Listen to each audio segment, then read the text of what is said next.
시청자 여러분 안녕하십니까. 월요일 아침 뉴스 퍼레이드 이상목입니다. 국민의힘 한동훈 대표가 오늘로 취임 2달을 맞습니다.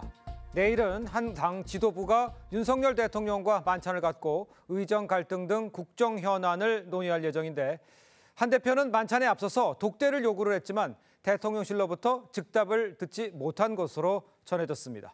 첫 소식 김하림 기자입니다. 성남공항에 도착한 윤석열 대통령이 참모진과 인사를 나눕니다. 이상민 행안부 장관과 약 20초간 대화를 나눈 윤 대통령은 한동훈 대표와는 짧은 악수만 나눴습니다. 윤 대통령과 지도부 만찬에 앞서 한 대표가 독대를 요청했다는 내용을 두고 한 대표 측과 대통령실은 엇갈린 반응을 보였습니다. 대통령실 관계자는 만찬을 하기로 했으니 상황을 지켜보자면서도 공식 독대 요청은 없었다고 했습니다.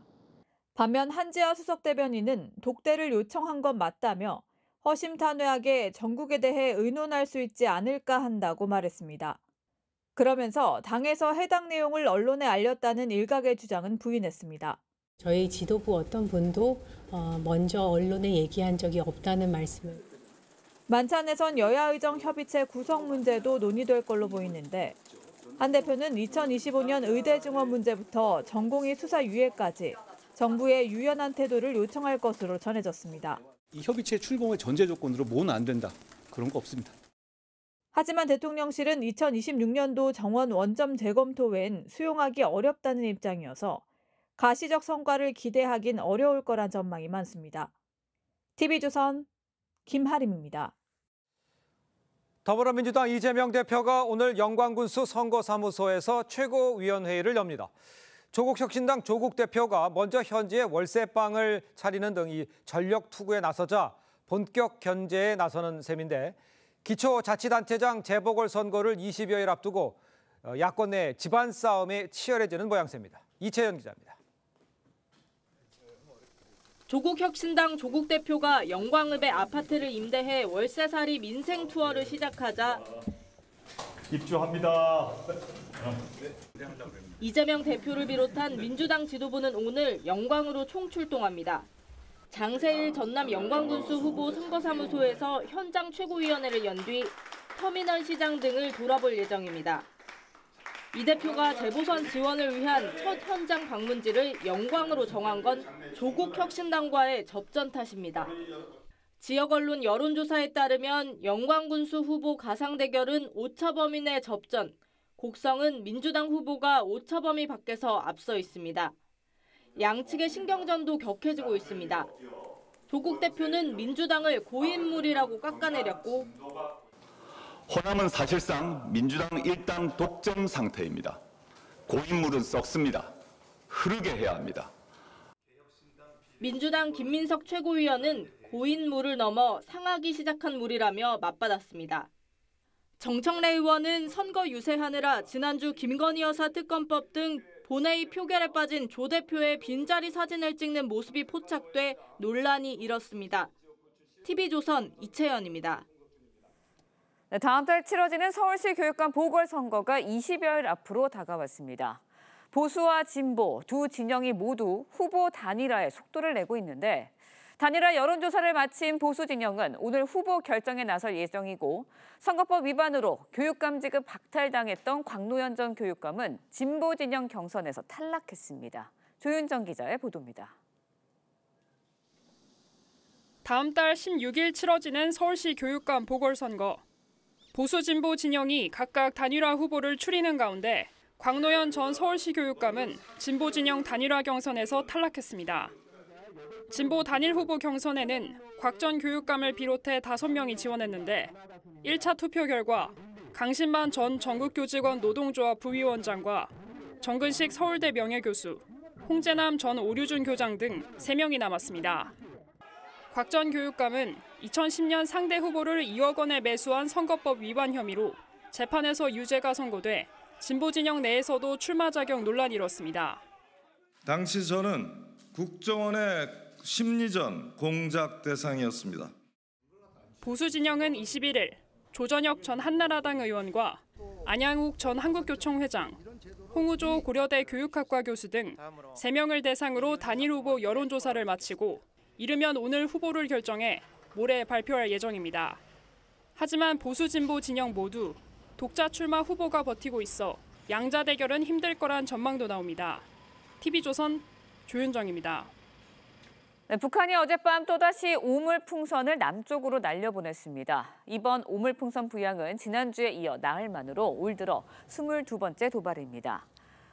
오물풍선은 밤새 송파구와 구로구 등 도심에 떨어졌지만 인명피해는 없었다고 서울시는 밝혔습니다. 합동참모본부는 적재물 낙하에 주의하고 떨어진 풍선을 발견하면 접촉하지 말고 가까운 군부대나 경찰에 고해달라고 당부했습니다. 네, 앞서 전해진 대로 체코 순방을 마친 윤석열 대통령 내일 여당 지도부와 만찬 회동을 가질 예정인데요. 어떤 이야기들이 나올지 정치권에 관심이 집중이 되고 있습니다. 윤기찬 국민의힘 법률위 부위원장, 또 서영주 전 더불어민주당 상근 부대변인과 함께 정치권 소식 지금부터 자세히 짚어보겠습니다. 안녕하세요. 네, 반갑습니다. 안녕하세요. 자, 먼저 9년 만에 체코 공식 방문 성과부터 좀 짧게 좀 확인을 해보죠. 원전과 관련해서 성과가 있을지 이게 지금 주목이 되고 있잖아요. 먼저 윤 위원장께서는 어떻게 평가를 하시는지요?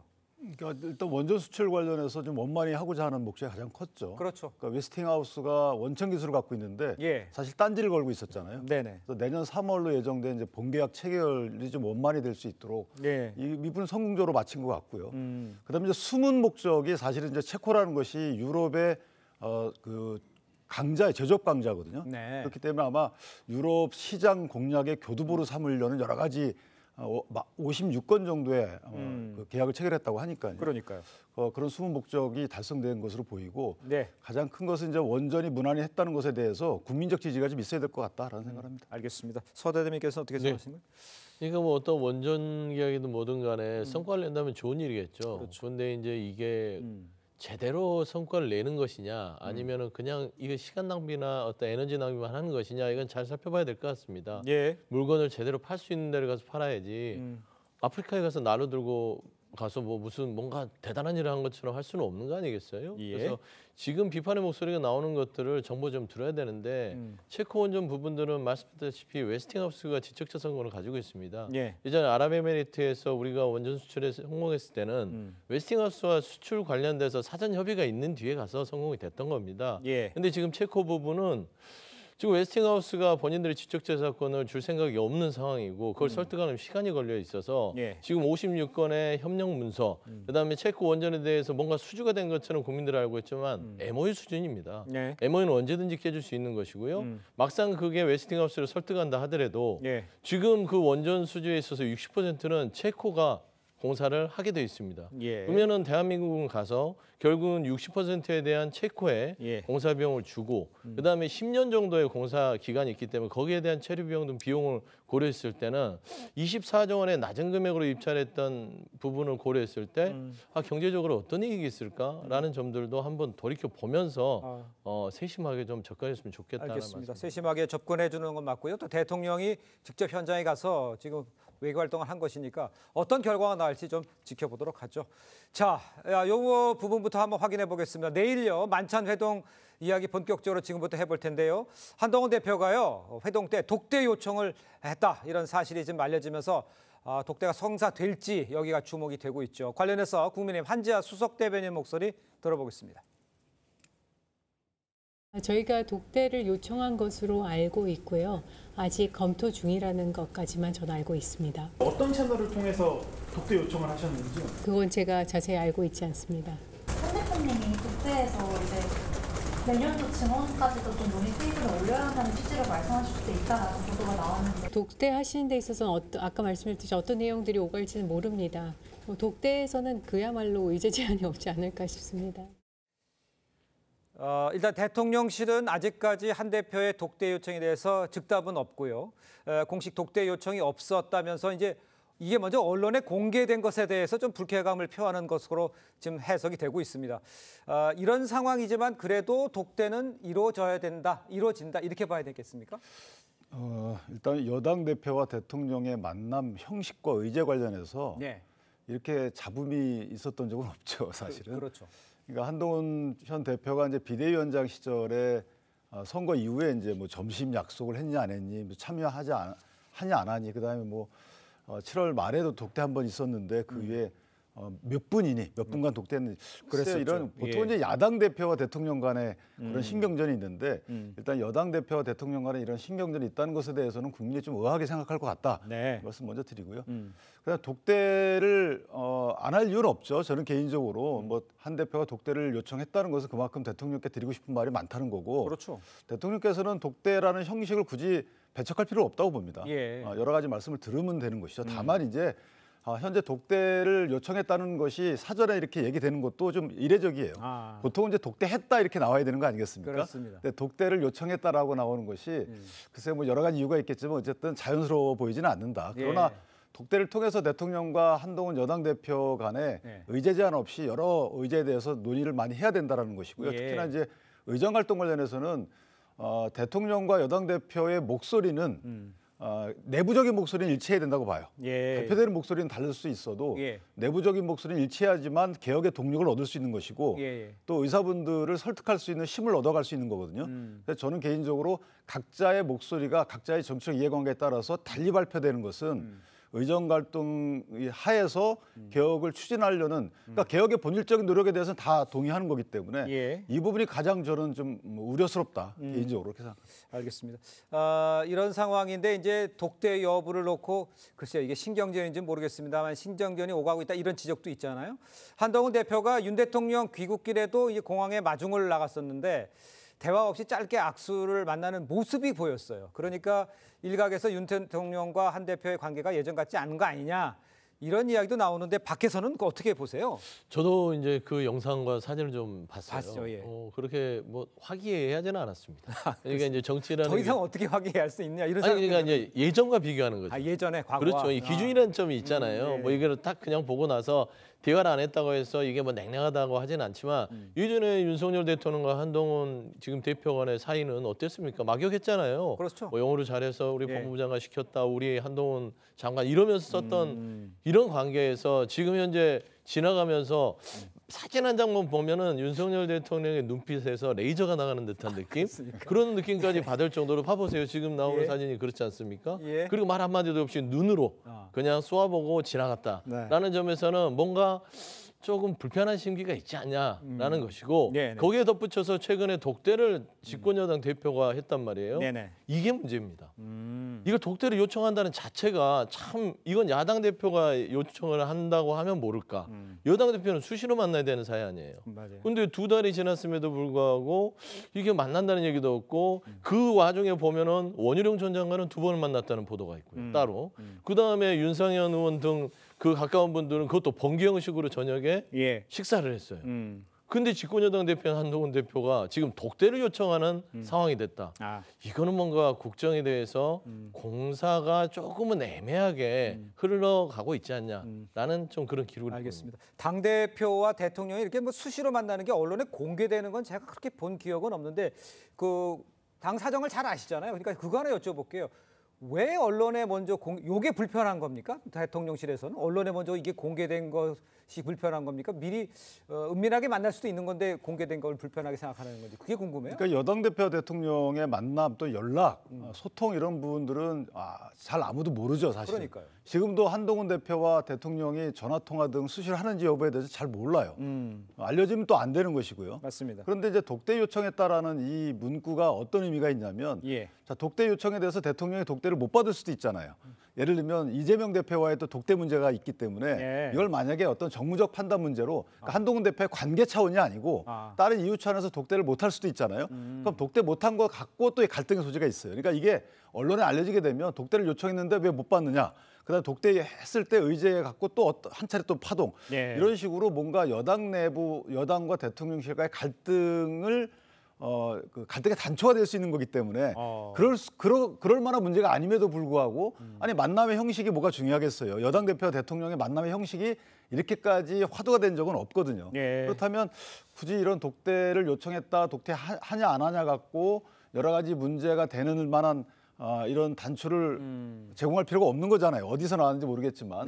두 번째는 이제 여러 사람이 만났을 때 독대를 굳이 해야 되는 이유와 관련돼서 그럼 이 대통령과 한동훈 대표와의 여러 나눈 말씀 내용이 거기 배석자를 통해서 밖으로 나갈 수 있는 여지가 있다. 또는 거기서 언급할 수 없는 또 다른 뭔가 화두가 있다. 뭐 이런 오해를 살 수 있는 거잖아요. 예. 그런 여러 가지 측면에서 보면 독대는 당연히 해야 되지만 예. 독대를 요청했다라는 문제가 이렇게 사전에 나온 것은 대통령실 입장에서 보면 불편할 수밖에 없죠. 알겠습니다.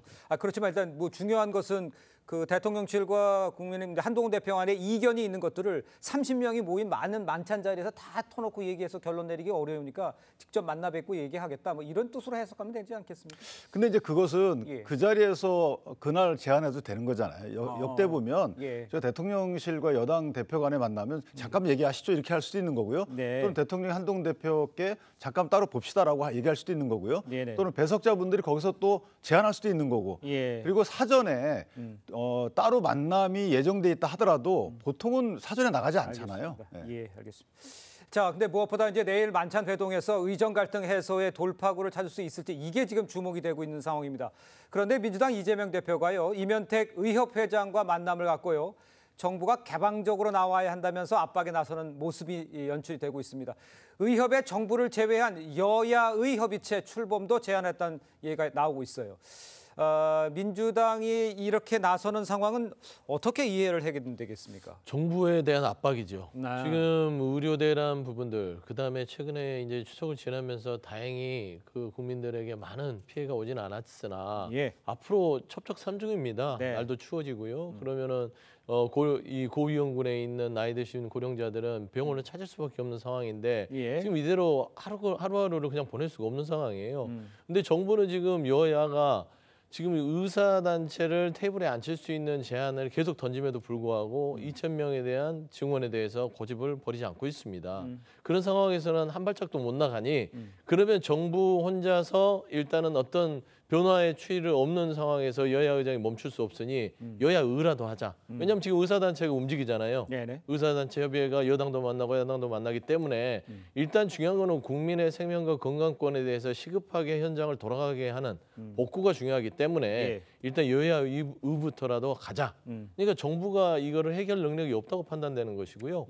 최근에 보면 한동훈 대표도 이 부분에 대해서는 이번 24일 만찬에서 대통령에게 단도직입적으로 얘기할 공산이 크다고 봅니다. 직접적으로. 최근에 조선일보 인터뷰를 보면 한동훈 대표가 그런 얘기를 했죠. 대통령이 민심과 동떨어져 있다고 생각한다. 라고 규정을 했습니다. 그러면 그거를 지금 현 상황을 진단했기 때문에 그게 가장 큰 게 이 의료개혁의 문제라고 생각하거든요. 그렇기 때문에 저는 이 문제에 대해서 여야 의가 움직이는 상황에서 정부만 지금 요지부동이기 때문에 24일 만찬에서 독대를 요청한 이유도 아마 이 부분을 좀 물러나달라는 요청에 있어서의 어떤 생각이지 않았냐 생각됩니다. 근데 이제 분명히 해야 될 것은 사실은 이제 정부가 2,000명을 고집하고 있지는 않아요. 이미 고집하지 않은 게 모집 요강에 나와 있잖아요. 1,500명 증원이기 때문에. 그리고 그 숫자에 대해서는 굉장히 탄력적으로 생각하겠다라고 입장을 밝힌 바 있고, 그다음에 이제 여야 정치권하고 의사분들의 그 어떤 의료개혁 관련된 내용이 일치한다는데 전혀 그렇지 않아요. 한동훈 대표가 여러 가지 고심 끝에 안을 냈는데 아직 의사분들이 받고 있지 않잖아요.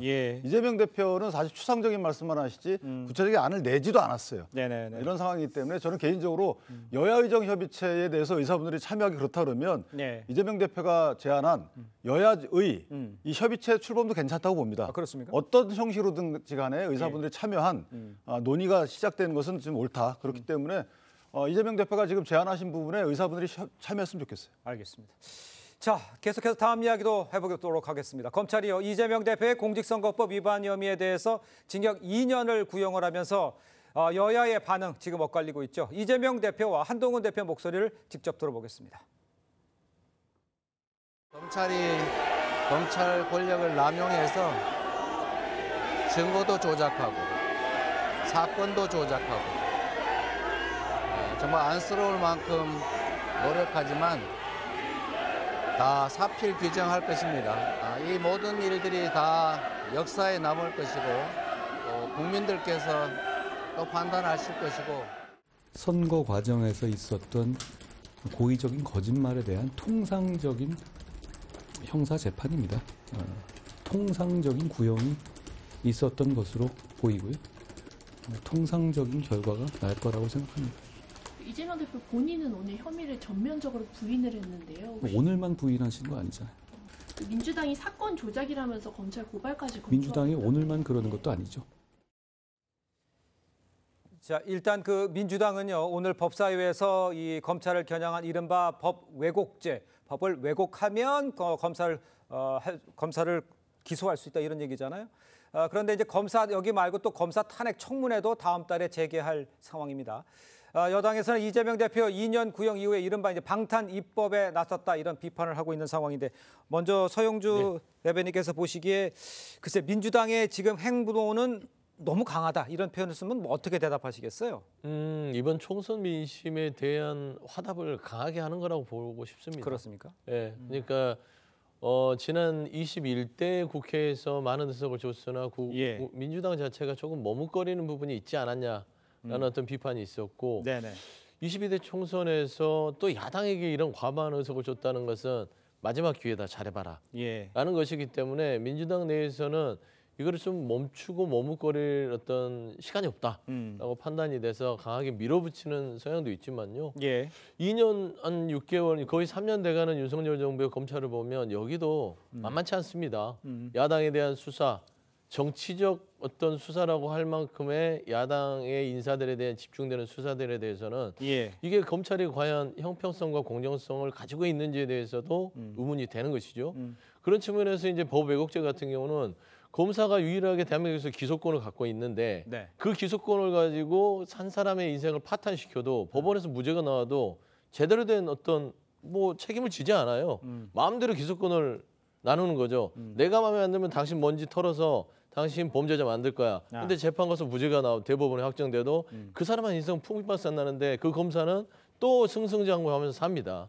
그래서 그런 일반적인 국민적인 정서를 반영하는 게 법 왜곡죄이지 이게 뭐 이재명 대표의 구형에 맞서서 했다라고 하는 것은 조금은 과한 해석이고 검찰의 인용구역도 좀 감정적이에요. 최근에 이제 민주당이 검사 탄핵 등등이 진행되다 보니 어떤 조직 내에서의 어떤 집단적인 구형의 어떤 절차들을 찾아서 최대 구형을 한 게 아닌가라는 측면에서는 좀 아쉬움이 큽니다. 알겠습니다. 그 법률가시잖아요.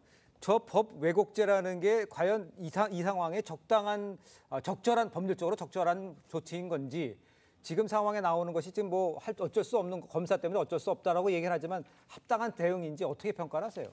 일단 검사가 뭐 직권을 남용하면 이미 처벌할 수 있는 근거 법조항이 있어요. 그러니까 증거 조작해도 처벌할 수 있는 근거 법조항이 있고요.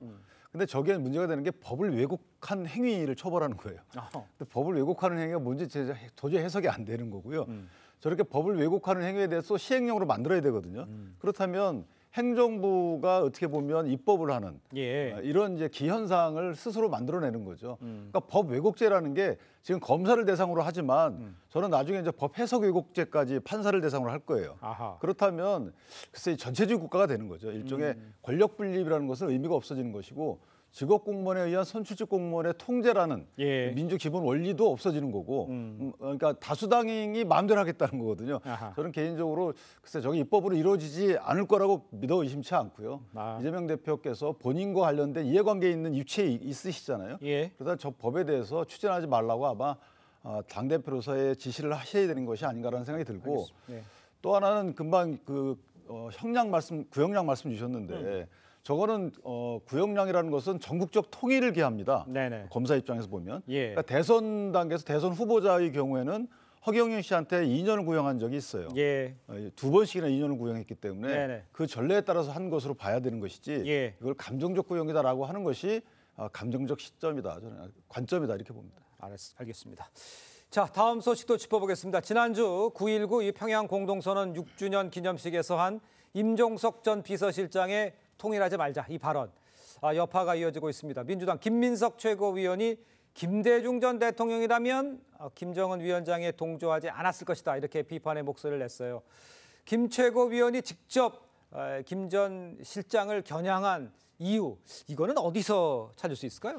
일단은 임종석 전 실장 자체가 본인의 어떤 정치적인 뭐 여러 가지 계산도 있지 않았을까 싶어요. 그러니까 이제 할 수 있는 얘기입니다. 통일에 대해서 좀 전문성을 가지고 있는 정치인이었고요.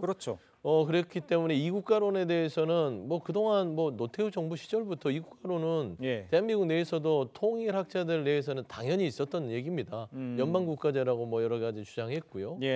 그래서 이제 통일 말자 이 부분은 정치적 수사라고 생각합니다. 통일 말자. 그러니까 화두를 던지는 것이죠. 통일하지 말자 그러면 모든 사람들이 거기에 시선이 집중하잖아요. 통일하지 말자고 무슨 소리지 하고 나서 그 뒤에는 그러니까 이국가론입니다. 결국에는 통일을 위한 이국가론. 예전에 말하자면 고려연방제를 북한이 주장했고요. 우리 한국 사회에서는 대한민국에서는 남북연합 또는 민족 공동체 통일 방안을 하고 있습니다. 최근에 윤석열 정부 들어서도 30주년을 맞이해서 통일부에서 낸 학회에서 보고서를 보면 일민족 이국가론에 대해서 단계적으로 추진을 해야 된다라는 보고가 있고요. 지금도 그 안이 있습니다. 그렇기 때문에 이국가론 자체를 가지고 지금 뭐 왈가왈부하는 것들은 통일론에 대해서 제대로 공부하지 못하는 분들이고요. 저는 통일하지 말자라는 부분에 대해서 일단은 논쟁을 위한 임종석 전 실장의 정치적 수사다. 그렇게 평가하는 게 나을 것 같습니다. 그러면 제가 서 대변인께 이렇게 여쭤. 그렇다면 그 민주당 내 이 발언에 대해서 민주당의 당의 입장은 어떤 겁니까? 당 생각은 어떤 겁니까? 당 입장은 통일 말자 자체에 대해서 조금 성급하다. 이게 잘못하면 국민들이 무슨 민주당이나 진보 진영에서 통일을 아예 그러니까 헌법에 규정된 통일론에 대해서 부정하는 거 아니냐라는 오해를 줄 수 있기 때문에 이 부분에 대해서 조금 더 민족 공동체 통일 방안과 더불어서 좀 상세한 설명들. 근데 임종석 실장 자체는 대래 기분이 조금 좋을 수도 있어요. 어떤 면에서요? 이슈가 되는구나. 통일 문제가 사라졌는데 통일에 대한 이슈를 부각시킴으로써 통일의 선제 조건은 선평화입니다. 박정희 대통령도 선평화 후 통일을 주장했기 때문에 일단 통일론을 아젠다로 띄워놓고 한반도의 평화에 대해서 논의할 수 있는 계기를 마련한 게 아닌가라는 차원에서 접근하시면 될 것 같습니다. 탈북민 단체들도 이제 뭐 반발하고 있는 상황인데 지금 이 상황에 대해서 이 파장은 어디까지 이어질 것으로 보세요? 일단 대한민국 그 역대 대통령들이 이 국가를 인정했던 체제는 없어요. 그렇습니다. 통일론에서 국가연합이라는 부분, 이 체제는 여태까지 주장했던 부분이 있죠. 그러니까 그 한민족 통일론에서 김영삼 대통령이 주장했고 현 윤석열 대통령도 8.15 통일 독트린에서 이 체제로는 주장을 했어요. 김대중 대통령께서도 잠정적인 국가연합, 연방은 얘기를 했어도 후에 통일을 안 하겠다 이런 취지에 일국가로 가지 않겠다는 취지의 주장은 한 적이 없고요. 근데 문제는 뭐냐면 북한이 현재 체제 위기잖아요. 전 그렇게 해석을 합니다. 체제 위기인데 저 논리에 따르면 체제를 보장하는 게 됩니다. 그러니까 체제를 보장하는 북한의 그 인식에 동조하는 것이 되고 만약에 임종석 비서실장이 대화를 이어나가겠다라는 그 하나의 목적으로 통일을 버렸다. 그럼 이거는 정치적 목적하에 통일을 버린 꼴이 되는 것이죠. 헌법을 버린 꼴이 되는 거예요. 저는 개인적으로 보면 수단과 목적이 전도된 그러니까 임종석 비서실장의 역대 경력에 비춰보면 도저히 이해할 수 없는 그런 거기 때문에 아마 본인도 곧 폐기하지 않을까 이렇게 생각하겠습니다.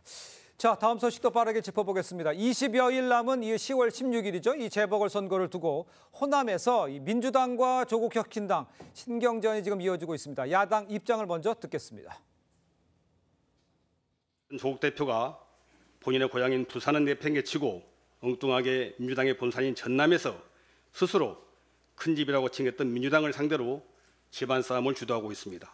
특정 정당이라고 해서 무조건 찍는 일 없어져야 합니다. 맞습니다. 그것이 바로 정치 발전이고 그것이 바로 지역 발전이라고 믿어 싶지 않습니다. 자, 이제 조국 대표는 일찌감치 호남 월세살이를 하면서 선거 지원에 지금 들어간 상황이고요. 이재명 대표는 오늘 이 전남 영광에서 현장 최고위를 주재를 합니다. 군수선거에 당대표까지 나서는 상황. 이유는 뭐라고 이렇게 볼 수가 있을까요? 일단 뭐 이제 조국 혁신당의 새로운 어떤 변화의 기점이 될 수 있기 때문이죠. 뭐 영광군수, 곡성군수 별 따지고 보면 작은 지자체장 선거 같지만 이게 사실상 이게 큰 불이 나는 것도 작은 불씨에 시작하는 겁니다. 그러니까 이번 재보궐에서 영광이라는 민주당이 텃밭에서 조국 혁신당이라는 진보 진영 내긴 하나 작은 정당이 영광군수를 가져온다면 다음에 있을 지방선거에 있어서의 호남에서의 조국혁신당의 입지는 굉장히 탄탄해질 수 있죠. 그다음에 그 입지를 토대로 해서 지방선거와 대선과 그 다음에 총선까지 이어지는 조국혁신당의 작은 정당이 전국 정당으로 발돋움할 수 있는 기반을 마련하는 어떤 계기가 될 수 있기 때문에 저는 굉장히 조금 이 영광에 많은 당력을 집중하고 있다고 보는데요. 예. 따지고 보면 선거기 때문에 다소 거친 언어들이 나올 수 있습니다. 예. 그리고 소수 정당의 한계들이 거대 정당을 통해서 이제 비판을 통해서 표를 얻으려고 하는 것이기 때문에 알겠습니다. 일단은 영광이든 곡성이든 작은 선거지만 어떤 국민들의 주목도는 더 높아질 수밖에 없다 보입니다. 알겠습니다. 그 두 대표의 사법 리스크 때문에 이런 일이 더 이렇게 볼 수도 있는 겁니까? 저는 개인적으로 그렇게 해석을 합니다. 그렇게 그러니까 이재명 대표 사법 리스크는 크게 관련이 아직까지는 없지만 네네. 조국 대표는 사실 본인이 마지막 선거라고 보여져요. 예. 그렇기 때문에 이번 선거에서 속에 성과를 내지 않으면 조국 신당의 존립이 위태롭기 때문에 예. 지금은 조국 대표 입장에서 저렇게 할 수밖에 없는 상황입니다. 알겠습니다. 자, 두 분 말씀은 오늘 여기까지 듣겠습니다. 고맙습니다. 감사합니다.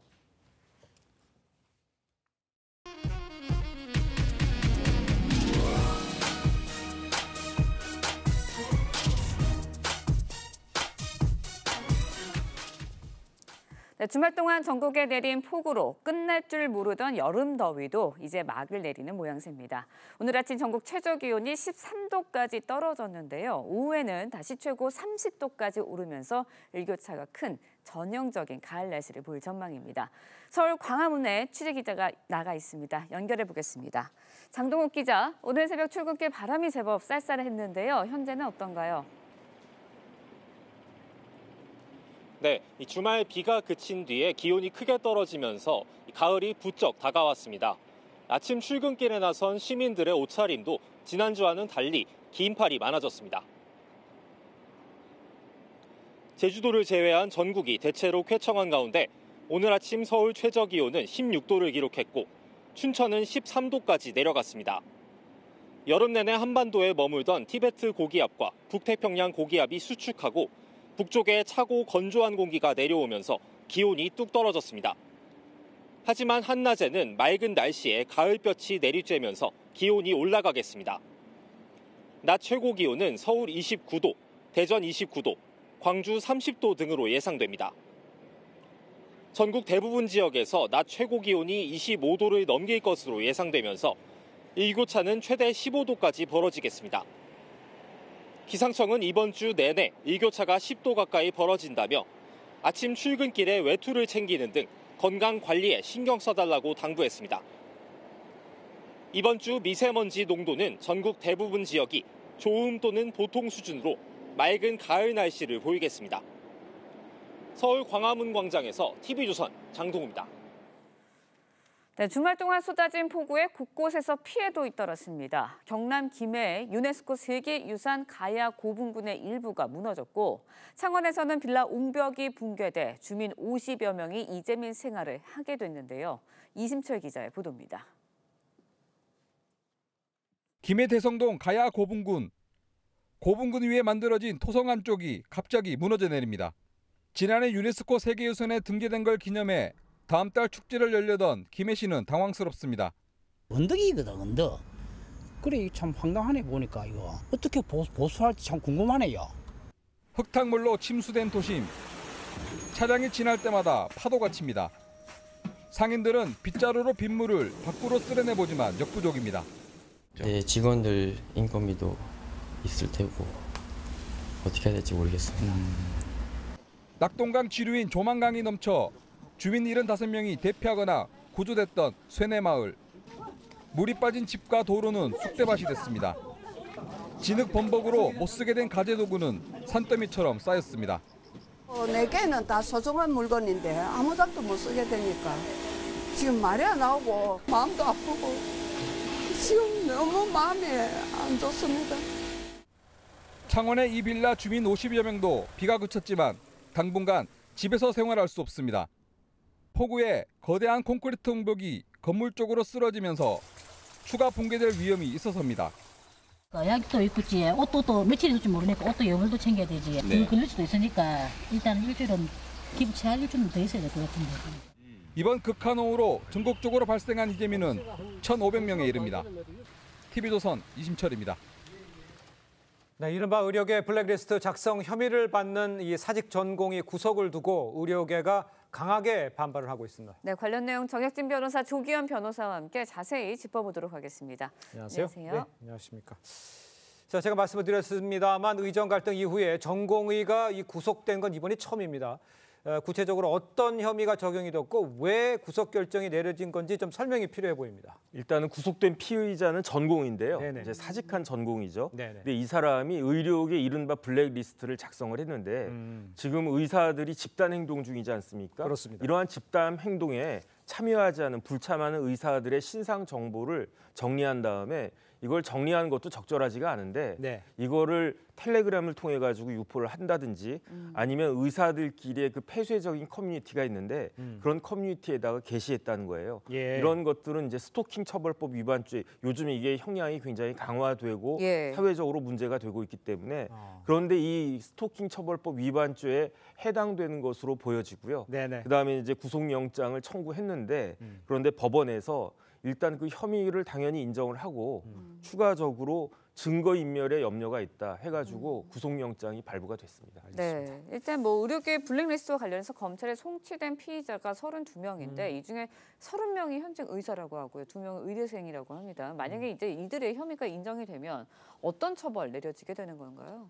좀 전에 말씀드린 것처럼 블랙리스트를 작성한 의사는 스토킹 범죄 처벌법이 적용이 됐는데요. 예. 유포한 그 전공이나 의사들에게는 일단 개인정보법 위반이 될 수 있고요. 예. 왜냐하면 동의 없이 개인정보를 이렇게 게시한 행위가 법 위반이 될 수 있고 또 네. 게시하거나 유포하면서 모욕적인 표현을 거기에 덧붙였다고 하면 모욕죄가 될 수 있습니다. 또 사회적 평가를 저해하는 내용을 담고 있으면 명예훼손죄가 될 수 있고요. 네. 이런 여러 행위들이 이제 경합돼 있을 경우에 처벌이 가중되게 되는데 일단 지금 말씀드린 범죄들은 다 실형 선고가 가능한 범죄들이거든요. 그렇군요. 근데 작년에 바뀐 의료법에 의해서 예. 금고 이상의 형을 받게 되면 범죄에 대한 처벌뿐만 아니라 의사 면허를 박탈당할 수도 있습니다. 그러니까 예. 처벌과 함께 행정적으로 의사 면허 취소까지 갈 수 있는 사안이라고. 예. 알겠습니다. 자, 이런 상황인데 이제 의사 단체의 입장에서는 이 사직 전공의 구속을 두고 전공이 탄압이다 이렇게 하면서 이제 반발하고 있는 상황입니다. 관련 목소리를 한번 들어보겠습니다. 누가 이 사태를 만들었습니까? 저는 리스트에 오르신 분들, 구속된 전공이 다 피해자라고 생각을 합니다. 과연 누가 오늘 이 유치장에 있어야 할 자들입니까? 지금 격앙된 모습도 예. 보셨는데 이 구속된 사직 전공의가 피해자라는 발언까지 나온 상황입니다. 그러니까 일각에서는 의정 갈등이 더 이제 저렇게 되면서 커지는 것 아니냐 이런 사실 우려의 목소리도 나오는 것 같아요. 글쎄요. 그런데 네. 아무리 봐도 네네. 조금 전에 봤던 저 의협회장은 저만 그런 생각하는지 모르겠는데 정말로 문제가 많은 사람이다 이런 생각이 들고요. 네. 그다음 조금 전에 앵커가 의정 갈등이라고 말씀하셨지만 네. 영장을 발부한 것은 검찰이 아닙니다. 경찰이 아닙니다. 법원입니다. 그렇죠. 차라리 예. 이제는 이제 의법 갈등이라고 이야기하는 것이 맞지 않겠는가. 지금 수사 과정에서 무슨 인권 유린이 있었던 것처럼 이야기하는데 만약에 그런 것이 있었다라고 하면 그건 밝혀야 되는 거고요. 네네. 그다음 뭐 표현의 자유 운운하지만 표현의 자유에도 한계 있는 거 아니겠습니까? 네. 표현의 자유가 한계가 없으면 명예훼손죄, 뭐 스토킹 이런 건 전혀 처벌받지 않을 거고요.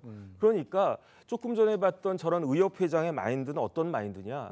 의사들은 어떤 행동을 해도 처벌받지 않는다. 의사들은 치외법권 지역에 있다. 이런 생각을 하는 것이 아닌가 저는 그런 생각이 들고요. 예. 의사한테 면책 특권은 전혀 주어지지가 않고요. 범죄 행위를 저지르면 마찬가지로 처벌받을 수밖에 없다라고 하는 것을 잘 알아야 되지 않나 하는 생각이 듭니다. 알겠습니다. 네, 의정 갈등 뭐 6개월, 반년을 넘어가고 있는데 뭐 속히 좋은 뭐 해결책이 좀 나왔으면 하는 바람이고요. 예. 다음 소식도 좀 짚어보도록 하겠습니다. 경찰이 투숙비 문제로 퇴실을 요구받자 여관에 불을 지른 40대에게 구속영장을 신청했습니다.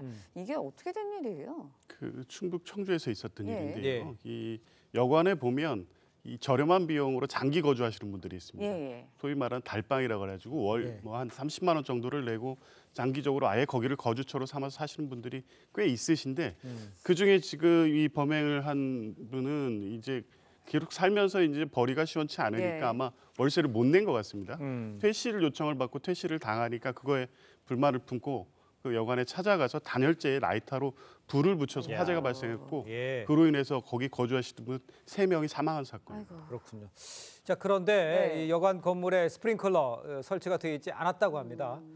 만약 그 사고당에 이제 비가 안 왔다면 더 큰 인명 피해가 이어졌을 가능성이 있었는데 이거 왜 이런 겁니까? 일단 해당 건물이 낡은 건물이에요. 오래된 거군요. 그러니까 1985년에 사용 승인됐다라고 했으니까 그 당시에는 스프링클러가 의무 조항이 아니었고요. 그다음에 지금도 그것을 꼭 설치해야 되는 그런 의무 조항이 있는 건 아닌데 그런데 저 건물 제가 외가가 청주라서 왔다 갔다 한 적이 있었던 것 같은데 저기가 굉장히 밀집된 지역이에요. 뭐가 밀집된? 상가가 그 근처에 한 10채 가까이 있고 민가도 한 5채 같은 그 정도 이렇게 막 밀집된 지역이어가지고 만약에 저기서 불이 다른 건물로 옮겨 붙었다면 훨씬 더 큰 사고가 발생할 수도 있지 않았을까 했는데 그런데 일단 소방 당국이 그 초기 진압을 잘한 것 같고요. 거기에다 이제 앵커 말씀하신 것처럼 비까지 내려가지고 그나마 천만다행 아주 대형 사고를 막을 수 있지 않았나 하는 생각이 듭니다. 그렇군요. 네, 일단 뭐 보도에 의하면 김 씨는 뭐 홧김에 뭐 불을 저질렀다 이렇게 이야기를 했다고 하는데 40대 남성 어떤 처벌을 받게 될 수 있나요? 일단 사람이 거주하는 이런 건물이나 집에 불을 지르면 현주 건축물 방화죄가 되는데요. 그로 인해서 사람이 사망할 경우에 현주 건축물 방화치사죄가 됩니다. 근데 뭐 거기에 불을 붙이면 화재가 발생해서 사람이 죽을 수 있다는 것은 어느 정도 예측 가능한 거 아니겠습니까? 그러면 현주 건축물 방화치사죄가 적용될 수 있고요. 법정형이 사형, 무기징역 7년 이상의 형입니다. 아마 중형이 선고될 가능성이 높습니다. 그렇군요. 자, 다음 이야기도 좀 짚어보겠습니다. 추석 때 받은 이 선물 세트들 중고 거래로 되팔거나 또 이 저렴하게 사는 이른바 이 명절 테크가 성행하고 있다고 합니다. 뭐 참치, 햄, 과일, 뭐 대통령실에서 선물까지 이 다양한 품목들이 거래가 되고 있다고 그래요. 어유 이런 일이 있네요, 인터넷에서. 아니 뭐 명절에는 선물을 주기도 하지만 또 받기도 하고 그러지 않습니까? 그런데 뭐 저도 마찬가지인데 받은 선물 중에는 뭐 제가 이렇게 썩 그 탐탁하지 않은 그런 선물도 있을 수가 있는 거고 그다음 이제 선물을 또 드려야 되는데 그 선물 비용이 부담이 될 수도 있지 않습니까? 그러니까 이른바 이렇게 거래하는 명절 테크가 성행하다라고 하니까 하는데 그런데 이게 그냥 본인이 소비한다기보다는 선물 용도니까 내용도 중요하지만 포장도 중요하고 특히 이제 쇼핑백까지 이렇게 해야 내가 제 돈 주고 산 것 같이 이렇게 보여질 수 있으니까 이런 걸 보고 뭐 생활의 지혜라고도 볼 수 있을 것 같은데요. 그런데 지금 요즘 우리나라 삶이 어렵지 않습니까? 팍팍한 삶의 단면이 아닌가 그런 좀 씁쓸한 마음도 듭니다. 그렇군요. 네, 알겠습니다. 선물 세트를 근데 중고 거래하다가 범법자가 될 수도 있다라는 이야기도 있습니다. 어떤 점 때문에 그런 건가요? 일단 팔려는 물건이 팔아도 되는 물건인지 확인을 해보셔야 될 것 같습니다. 네. 현행 법령에 따라서 주류라든가 또 의약품에 해당되는 물건은 법이 판매를 금지시켜 놓고 있습니다. 개인간 거래라고 해서 가능하지 않고요. 주류면허법이라든가 약사법에 금지된 물품인지를 확인한 후에 거래를 하셔야 처벌되지 않을 것 같습니다. 알겠습니다. 물건을 뭘 거래할 수 있는지 그게 중요하다는 이런 얘기시잖아요. 그렇습니다. 알겠습니다. 자, 오늘 말씀은 여기까지 듣겠습니다. 고맙습니다. 고맙습니다. 감사합니다. 네, 이란의 한 석탄 광산에서 메탄가스 누출로 인한 폭발로 적어도 51명이 숨지고 20명이 다쳤습니다. 이란에서는 비슷한 탄광 폭발 사고가 7년 전에도 발생을 했는데요. 느슨한 안전 규정이 문제라는 지적이 나오고 있습니다. 변재영 기자의 보도입니다. 부상자가 줄줄이 구급차로 옮겨지고 갱도 열차엔 시신이 잇따라 실려 나옵니다. 이란 동부에 있는 한 석탄 광산이 메탄가스 누출로 폭발했습니다. 이 사고로 적어도 51명이 숨지고 20여 명이 다쳤습니다. 당시 광부 70여 명이 지하 250m 갱도에서 작업 중이었던 것으로 알려졌습니다.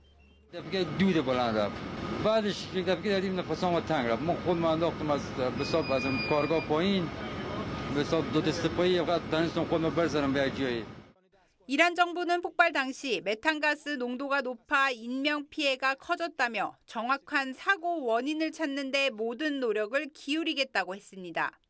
بررسی علل و عوامل منتهی به وقوع حادثه شناسایی مقصران و نیز اینکه آیا جهات ایمنی 2017년에도 석탄 광산 폭발 사고로 40여 명이 숨지는 등 이란에선 비슷한 사고가 이어지고 있습니다. 이란은 매년 350만 톤 정도 석탄을 소비하는데 이 가운데 절반 정도를 국내 광산에서 채굴합니다. 하지만 안전 기준이 느슨하고 광업 지역 응급 서비스가 부족해 사고와 인명 피해가 이어진다고 외신들은 지적했습니다. TV조선 변재영입니다. 미국 엘라베마주 버밍햄에서 현지 시간 21일 총기 난사 사건이 벌어져 적어도 4명이 숨지고 18명이 다쳤습니다. 당시 총격범 여러 명이 엘라베마 대학교가 있는 번화가에서 총을 여러 발 쏜 것으로 전해졌습니다. 이 과정에서 사상자가 발생했고 부상자 가운데는 중상자도 있어 인명피해는 더 커질 수 있습니다. 경찰은 용의자의 신원과 범행 동기 등을 조사하고 있습니다.